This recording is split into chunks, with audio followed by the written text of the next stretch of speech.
கொட்டுக்காளி கதாபாத்திரம் எந்த அளவுக்கு சூரி மனசுக்கு ரொம்ப நெருக்கமான பாத்திரம்? கொட்டுக்காளியில் என்னை மிகப்பெரிய நம்பிக்கை கொடுத்துருச்சு.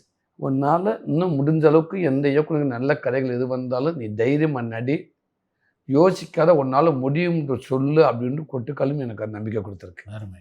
அந்த டேரக்டர் அப்படி ஒரு டேரக்டர், பிரில்லியன்ட். இப்படி ஒரு பதிவு கொடுத்த தம்பிக்கும் பெரிய ஒரு இந்த நேரத்தில் ஒரு பெரிய நன்றி. ஏன்டா நல்ல பெரிய இடத்துல ஹீரோவாக இருந்துக்கிட்டு, உச்சத்தில் இருந்துக்கிட்டு, நல்ல வருமானத்தை வச்சுக்கிட்டு, இந்த படத்தை இப்படி ஒரு படத்தை எடுத்து நான் மற்ற படம் எடுக்கணும்னு அவசியம் இல்லை, அந்த ஒரு லாபத்தை நோக்கி எடுக்க போகிறது இல்லை. ஆனால் இப்படி ஒரு பதிவு இல்லை, சினிமாவுக்கு ரொம்ப சின்சியரான பையன், சினிமாவுக்கு நேர்மையான பையன். இப்படி ஒரு படத்தை பதிவு கொடுக்கணும், நம்மளுடைய பங்களிப்பு இந்த மாதிரி படங்கள் இருக்குன்னு நினச்சது சிறப்பு இல்லையா? அப்படி இருக்கிறப்ப உலகம் போகிறோம் 7-8 கண்ட்ரிக்கு போயிட்டேன். அந்த தம்பி வினோத்ராஜ் ரொம்ப எளிமையான தம்பி.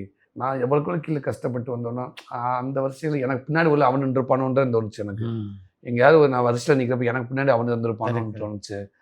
அந்தப்போ இன்னும் ரொம்ப எளிமையாக இருக்கிறேன். ஆனால் அவனுக்கும் இப்படி ஒரு திரைக்கதை இருக்குது, இப்படி ஒரு தேடல் இருக்குது அவன் கதையை. அவன் ரொம்ப வேற மாதிரி கதையை தேடுறேன்.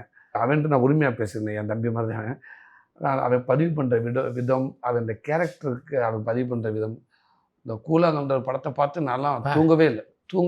எல்லாரையும் மிரட்டின படம் தான். தூங்கவே இல்லை. அந்த தம்பிகிட்ட கேட்ட, தம்பி என்ன ஃப்ரேமிங், என்ன டேரக்டர் ராமன் மூலமாக தான் எனக்கு பழக்கம். நான் என்ன பண்ணணும் இந்த படத்துக்கு, நான் ஏதாவது ஒரு சிறு துளியளவாவது ஏதாவது மக்கள்கிட்ட சேர்க்கறதுக்கு, நான் ஏதாவது ஒரு பாயிண்ட்டாக எங்கேயாவது இருந்துட்டு போனேன், எங்கேயாவது வேலை கொடு தம்பின்னு சொல்லி இதை மக்கள்கிட்ட போய் சேர்க்கறதுக்குன்னு. அப்படி இல்லை, நீ அப்போ பார்க்க முடியாது, தெரியல எனக்கு. அப்புறம் நான் அந்த சின்ன பதிவுகள் எல்லோரும் போட்டாங்க, நானும் ஒரு பதிவு போட்டேன்.